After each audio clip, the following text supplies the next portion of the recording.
It is my honor to introduce you to the first leadoff speaker for this colloquium, Sam Visner, currently at the MITRE Corporation, directs its FFRDC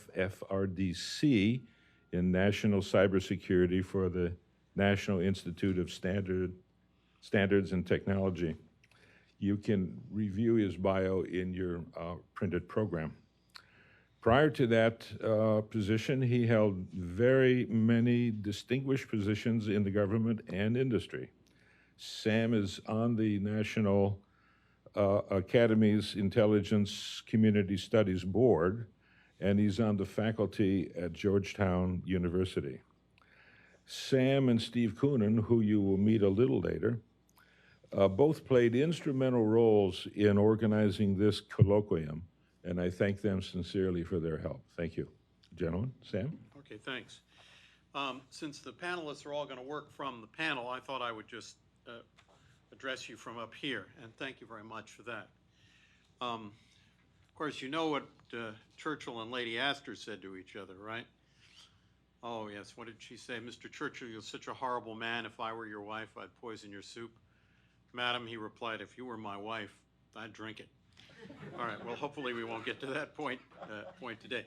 This is what happened if you crossed verbal swords with Winston Churchill. You would find yourself skewered pretty quickly. Pardon? Yes, but in the morning I'll be sober. Well,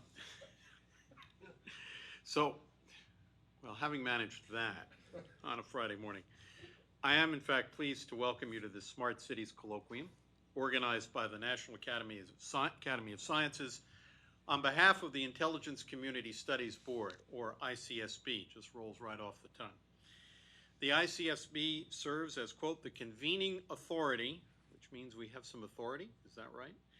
For discussion of science and technology issues of importance to the Office of the Director of National Intelligence, and in coordination with that office and other government agencies of the other agencies of the intelligence community, the Intelligence Community Studies Board provides the governance structure for studies, workshops, symposia, and expert meetings on science and technology issues of interest to the IC, to the intelligence community. This would be one of those sessions. I'm also personally and greatly indebted to the ODNI and to the National Academy for organizing this colloquium and for allowing me to set the stage for discussion today. I want to thank our distinguished speakers as well as the audience, both here and online, for your attention and for your interest. I'm grateful to all of you. In setting the stage, I decided that my job was to provoke.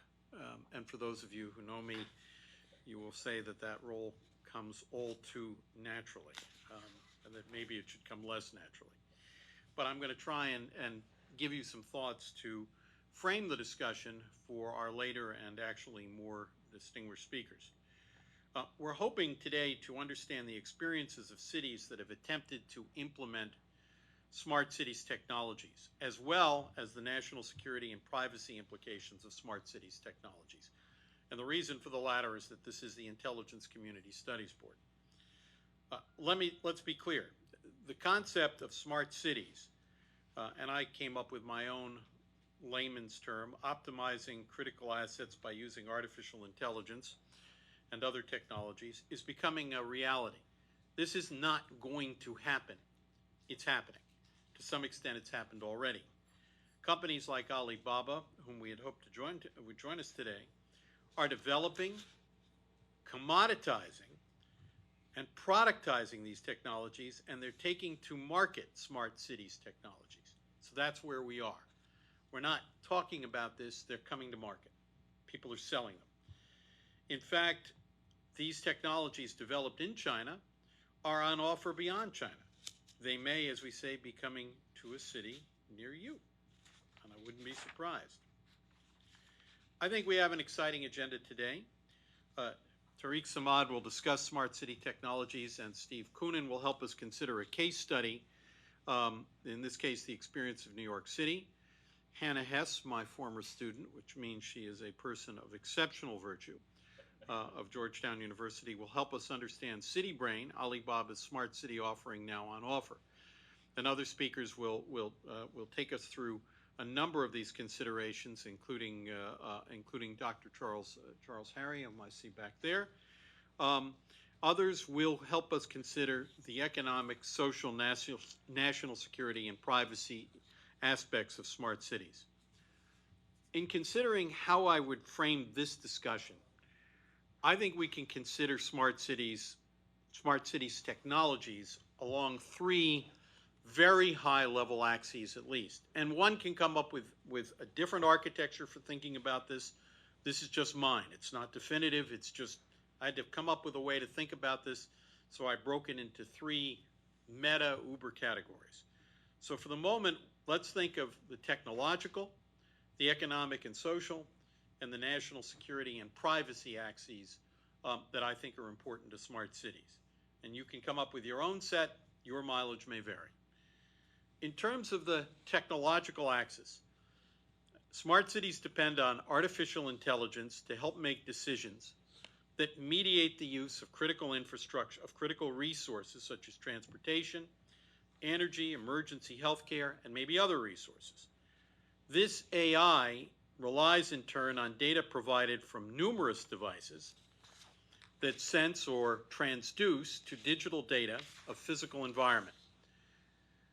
The devices may include traffic sensors, global positioning system devices in cars, buses, and trams, cars, and other sensors. Machine learning may allow systems to learn and anticipate patterns, while AI, to be distinguished from machine learning, defines courses of action and sends instructions to the computer-controlled devices embedded throughout an infrastructure. Smart cities rely on other technologies, of course, including Internet Protocol version 6, which is making available a virtually unlimited set of Internet Protocol addresses that devices in a smart city can use. In fact, it's not unlimited. It's what, 2 to the 28th, but that's a really big number, like the number of stars in the observable universe, so it is unlimited as far as we're concerned. Advanced analytics, probably cloud-based, companies like C3 are doing this, will be used to interpret disparate data and to spot and anticipate patterns. 5G internet can provide high-speed connectivity among these devices, the internets and the analytics that a smart city requires, giving these devices direct, high-speed, low-latency connection to the smart city without intervening local networks. In fact, I believe that 5G, which is now being implemented throughout the world, may give rise swiftly to what we might call 6G. You heard it here first. Networks on which analytics and AI are provided by carriers on demand and as a service. Such networks would represent a new kind of offering, one made possible by the convergence of 5G, AI, and advanced analytics already being developed and put on offer on a productized and commoditized basis. A few weeks ago, the ICSB held a workshop to consider convergence, the coming together of new technologies and the surprises that convergence may offer us. I think the technological convergence I described above and a new global information technology ecosystem may be one of these surprises. It's not that we don't see it coming, we do. It's more that we may be surprised by how swiftly it envelops us and by the effects this environment may have. I mentioned that social and economic effects of smart cities are a second axis for consideration. And I have to say that this is an area where perhaps I'm least comfortable because I feel the least qualified to comment, which doesn't stop me. I confess that this is a domain in which I think my own experience is not adequate. But I'm convinced that the technologies that enable smart cities are likely to create new social effects and perhaps a new anthropology of cyberspace. The American Anthropological Association has recognized cyborg anthropology, now that's a phrase, as a discipline, noting, quote, a cyborg anthropologist looks at how humans and non-human objects interact with each other and how that changes culture. That's going to happen. I don't know how, but it will. There can be no question. Smart cities will give rise to new interactions between humans and non-human objects, and certainly at a scale we've not seen before. In 1994, or 25 years ago, if my math is more or less right.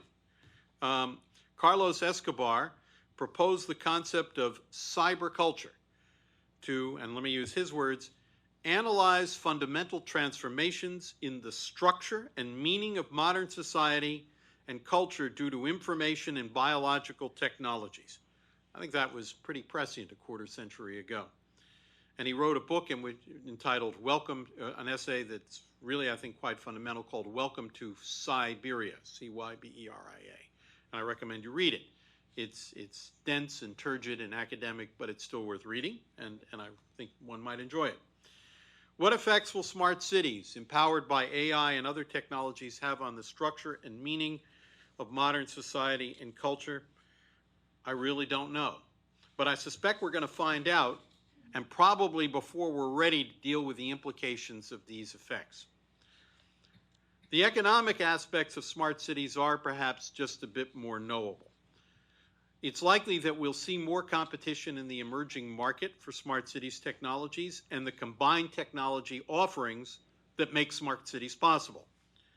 Countries such as China that give less emphasis to privacy than do Western liberal democracies, such as ours, may be advantaged in bringing to market data-rich and data-dependent smart city offerings. Perhaps the competition for smart city technologies will be driven by the development of AI. However, in that case, the U.S. is likely to be a most effective competitor. However, another question to ask is what kind of business models will emerge as a result of smart cities and their enabling technologies? Will new businesses and new kinds of businesses and ways of doing businesses actually emerge? For example, will smart cities drive development of offerings that represent integration of transportation, leisure activities, and even food offerings? China is already seeing integration of scooters on demand to drivers on demand who deliver food, also provided on demand, and customers who take advantage of smartphone-enabled cardless payment systems such as Alipay. This kind of integration may prove popular outside China, as I predict it. In fact, I predict it will, as it does, and as it does, a new market to provide it may emerge. A really smart city may do more than optimize a city's critical resources. It may provide access to new kinds of business services for business itself and for the consumer. And I did say a moment ago that this will create new business models. I think the public utility of the future will be different. I think the concept of the electrical power grid will be melded with the concept of a smart transportation grid, in which energy and transportation will both be resources that will be mediated to optimize how much energy is used and when transportation resources are used to accomplish specific goals, like going to the Harris Teeter or going to Whole Foods, or as a friend of mine calls it, Whole Paycheck, to buy whatever it is we're going to buy. We're going to see these infrastructures merge, and AI will enable that to happen. I hope, too, that we'll consider that third axis, some of the national security and privacy implications for our country that are associated with smart cities. And let me mention a few that come to mind. Smart cities technologies that define and dictate courses of action over large infrastructure can and probably are adaptable to the battlefield. Why should a battlefield not be considered a smart city with critical resources, sensors, data, machine learning, advanced analytics, and 5G networks all present? Why should a battlefield commander not use smart cities type technologies to identify and predict trends and to spot and exploit opportunities? In any case, smart cities technologies and the technologies that enable smart cities are likely to find military applications that both our adversaries and competitors and our allies are likely to develop and exploit. And I suspect this country will do so as well. Next, smart cities will, along with AI and advanced analytics, create new vast pools of data covering everything from energy usage to personal transportation habits, from personal finance to emergency health care. How will this data be managed, stored, secured? If we look to a foreign company to implement a smart city offering, will we practice data localization and try to keep the data on shore and insist that U.S. data be kept in the U.S.? our country has been uncomfortable with data localization. Given that data localization has complicated the lives of U.S. tech firms doing businesses in other countries. Is the shoe now on the other foot? Another concern, and my students, a couple of whom are here, will find this familiar. The U.S. has not defined, we have not defined cyberspace as sovereign territory. We don't seek to govern it as a domain of human activity the way we govern sovereign territory on land. China, on the other hand, defines cybersecurity less about privacy and more about protecting sovereign state and government prerogatives and about promoting orderly human conduct. Development of data-driven social scores is an example of China's approach to cyberspace as a sovereign governable domain. China, Russia, and other countries seek cyberspace borders and a national cyberspace. As smart cities are created, embedded in both physical and cyberspace, we'll be creating new domains of national power for countries with which we compete. If so, what will be their approach to the cyberspace in the U.S.? Last, let's understand that the U.S. and China view differently the companies that guide smart cities and the new global IT ecosystem in which these cities will exist. Yes, sometimes we support U.S. firms, sometimes with research, development, and sometimes with loan guarantees. China, on the other hand, sees companies such as Huawei and Alibaba, but Huawei in particular, which manufactures much of the 5G infrastructures on which smart cities will depend, as national champions. As national champions, these companies are likely to be instruments of China's state power and more likely to conform in their activities to the preference of China's government than are their counterpart firms in the West. China's approach to state power, and that power's exercise in the international system, encompasses a well-integrated set of tools: political, military, diplomatic, economic, and social. And its One Belt, One Road initiative seeks to build an interlocking trade and economic structure throughout Eurasia, from the Far East through the Trans-Caucasus and into Europe. A structure mediated by China and serving a view of the international system that conforms to its interests. Will China seek to sell smart cities throughout the region covered by One Belt, One Road? And if it does, how will that cement China's influence in the world's largest and most populous regions? And how will U.S. global and national security interests be affected? In other words, will smart cities abroad become an instrument of China's state power? And what, if anything, do we need to do about that? And if, in fact, the company that manages a smart city becomes part of the smart city's governance, are we, in fact, ceding governance not only to a company, but perhaps to a foreign company? And that, I think, is a provocative thought. So we have rather a lot to discuss. I want to do a shout out before I cede the microphone to Steve Koonin. Steve really has been instrumental in helping put this together. In addition to being a speaker, he's helped essentially been one of the organizing principals. And if you can read everybody's bio, but let me just mention three things about Steve. He was the Undersecretary of Science at the Department of Energy, which is a place I'm told that takes science pretty seriously. He was the chief scientist of BP and is a once and hopefully future member of the Jasons, which is a group of essentially super brains advising the United States government on issues important to national security from a future-oriented and very provocative perspective. I'm going to turn the podium over to Dr. Samad, whom I'm sure will give us a somewhat more nuanced view of that technological axis on which smart cities depend. So with that, thank you. Let's see.